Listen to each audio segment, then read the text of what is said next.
سورۃ الممتحنہ، بسم اللہ الرحمن الرحیم۔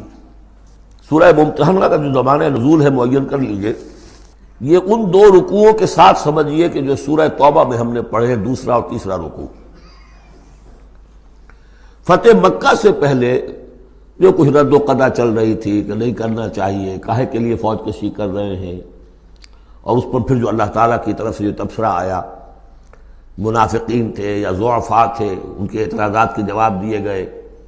آخر مکے والے کتنے ہی برے صحیح، بہرحال وہ حرم کی خدمت کرتے ہیں، لہذا ان کا ایک نیکی کا مقام بھی ہے۔ وہ ساری دلیلیں پڑھ چکے ہیں۔ سورہ توبہ رکوع 2 اور 3، یہ بھی 2 رکوع ہیں۔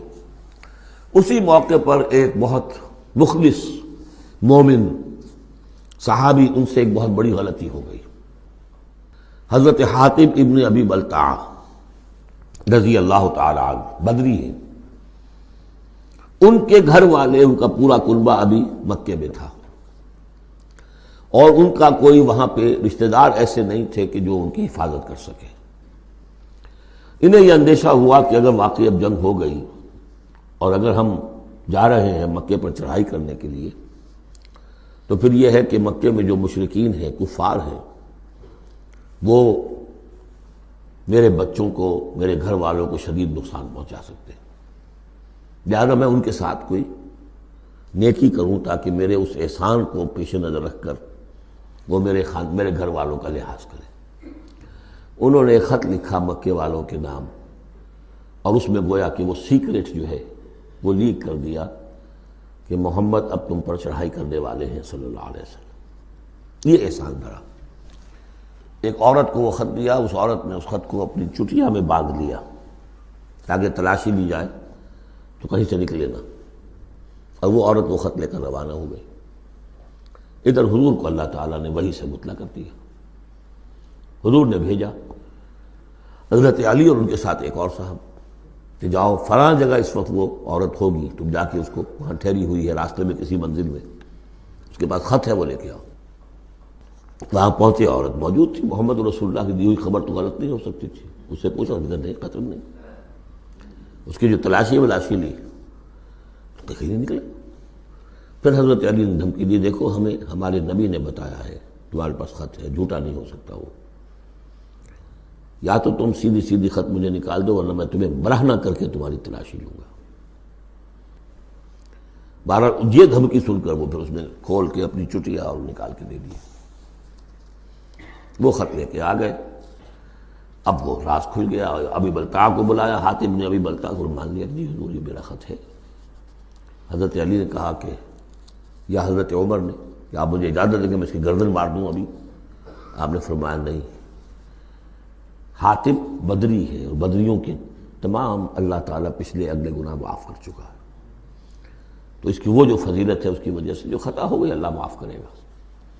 تو وہ ہے اصل میں کشاکش پس منظر میں جس میں کہ یہ صورت نازل ہو رہی ہے۔ یا ایھا الذین آمنوا لا تتخذوا عدوی وعدوکم اولیاء، اہل ایمان تم میرے اور اپنے دشمنوں کو اپنا دوست اور ولی نہ بناؤ۔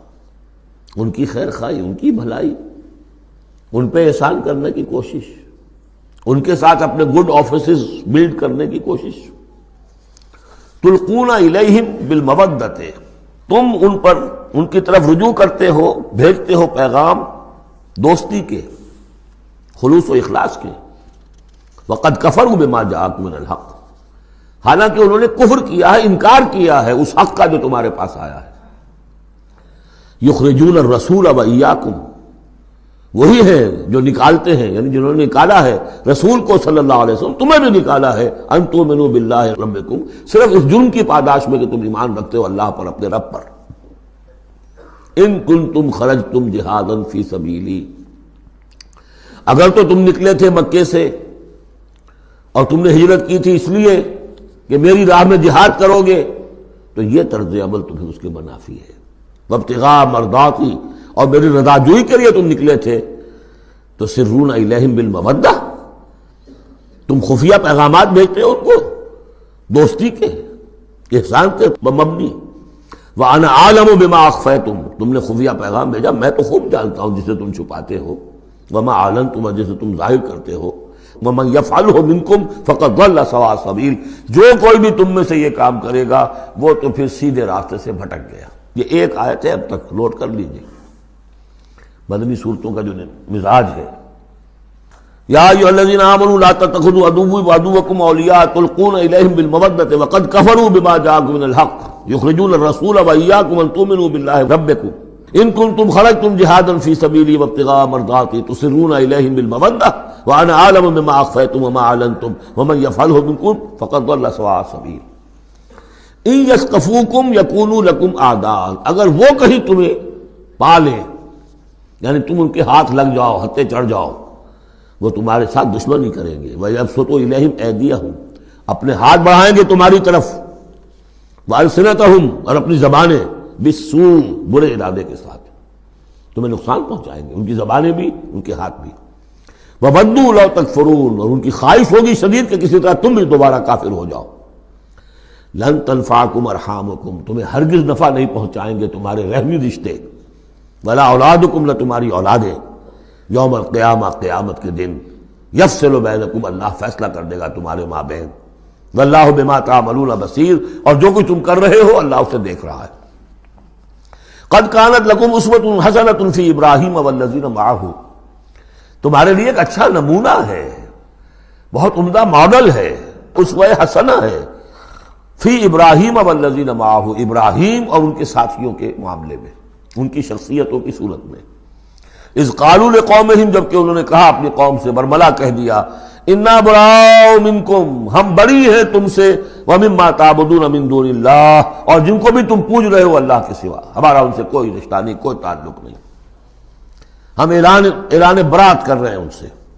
کفرنا بکم، ہم منکر ہوئے تم سے بھی، وبدا بیننا وبینکم العداوۃ والبغضاء ابدا، اور اب تمہارے اور ہمارے مابین عداوت اور بغض اور بیل شروع ہو چکا ہے، اب یہ ہمیشہ باقی رہے گا، حتیٰ تؤمنوا باللہ وحدہ، جب تک کہ تم ایمان نہ لاؤ اللہ پر توحید کے ساتھ، یعنی جب تک اس طرح لنگی تلوار نہ بن جائے ایک مومن۔ حزب اللہ کو لنگی تلوار بننا پڑتا ہے، رشتوں کو کاٹنا پڑتا ہے، وَلَوْ كَانُوا آبَاءَهُمْ أَوْ أَبْنَاءَهُمْ أَوْ إِخْوَانَهُمْ أَوْ عَشِيرَتَهُمْ، سورہ مجادلہ میں پڑھا ہے ابھی۔ تو یہ حضرت ابراہیم علیہ السلام کا معاملہ، الا قول ابراہیم لأبیہ لأستغفرن لک، سوائے اس کے کہ ابراہیم نے ایک وعدہ کیا تھا اپنے باپ سے کہ میں آپ کے لیے ضرور استغفار کروں گا۔ یہ سورہ مریم میں ہم پڑھا ہے، جب اس نے کہا تھا کہ تم نکل جاؤ، وَاہْجُرْنِی مَلِیًّا، اراغب انت عن آلہتی یا ابراہیم لئن لم تنتہ لارجمنک واہجرنی ملیہ، حضرت ابراہیم نے کیا کہا تھا؟ سلام علیک ساستغفر لک ربی انہ کان بی حفیہ، میں آپ کے لیے ابا جان میں اپنے اللہ سے دعا کروں گا، استغفار کروں گا۔ وما املک لک من اللہ من شیء، مجھے اختیار کوئی نہیں ہے آپ کے بارے میں اللہ کے ہاں، کچھ نہیں، آخری اختیار اللہ کا ہے۔ ربنا علیک توکلنا والیک انبنا والیک المصیر، پروردگار ہم نے تجھی پر توکل کیا اور الیک انبنا، اور تیری طرف رجوع کیا، والیک المصیر، اور تیری طرف لوٹ جانا ہے۔ ربنا لا تجعلنا فتنۃ للذین کفروا، پروردگار ہمیں اب کافروں کے لیے تختہ مشق اور تختہ امتحان نہ بنا دے کہ ہمارے اوپر وہ ظلم کریں، اور تو ان کو اوپر آزمائش جو انہیں آزما رہا ہے وہ اس شکل میں کہ ہم پر وہ ظلم کریں، جیسے اللہ تعالیٰ کفار مکہ کو آزما رہا تھا، لیکن تختہ ستم، تختہ مشق کون؟ صحابہ کرام بنے ہوئے تھے۔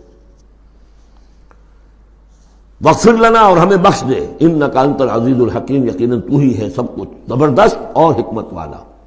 اب یہاں نوٹ کر لیجئے کہ سورہ توبہ میں آ چکا ہے کہ حضرت ابراہیم نے آخر میں آ کر تبرأ منہ، جب انہوں نے معلوم ہو گیا کہ میرا باپ تو دشمن ہے، اللہ کا دشمن ہے، تو برات کی۔ یہ آیتیں جو ہیں یہ سن 8 میں فتح مکہ سے قبل نازل ہو رہی ہیں۔ حاطب بن بلتع کا واقعہ ہے، ابھی مکے طرف روانگی نہیں ہوئی ہے، اور وہ آیتیں جو ہیں وہ سن 9 میں نازل ہو رہی ہیں، اس کے بھی ذی قعدہ کے بھی بعد، جبکہ واپس آ گئے حضور صلی اللہ علیہ وسلم تبوک سے، لہذا وہ ہوگی محکم، اور یہ بات جو ہے اس کے پہلے یہ گویا کہ تابع رہے گی۔ لقد کان لکم فیہم اسوۃ حسنۃ، تمہارے لیے یقیناً ان کی ذات میں، ان کے رویے میں، ان کے طرز عمل میں ایک اچھا نمونہ ہے، لمن کان یرجو اللہ والیوم الآخر، لیکن کس کے لیے؟ کہ جو اللہ کی بھی ملاقات کی امید رکھتے ہوں اور یوم آخر سے ڈرتے ہوں۔ بالکل یہی الفاظ وہاں آئے تھے، لقد کان لکم فی رسول اللہ اسوۃ حسنۃ لمن کان یرجو اللہ والیوم الآخر وذکر اللہ کثیرا، یہ سورہ احزاب میں ہم پڑھ چکے ہیں۔ حضور کی شخصیت، آپ کی سیرت اسوہ کاملہ ہے، لیکن فائدہ کون اٹھائیں گے؟ فائدہ صرف وہی اٹھا سکیں گے کہ جو اللہ پر بھی ایمان رکھتے ہوں، آخرت پر بھی ایمان رکھتے ہوں اور کثرت کے ساتھ اللہ کا ذکر کرتے ہوں۔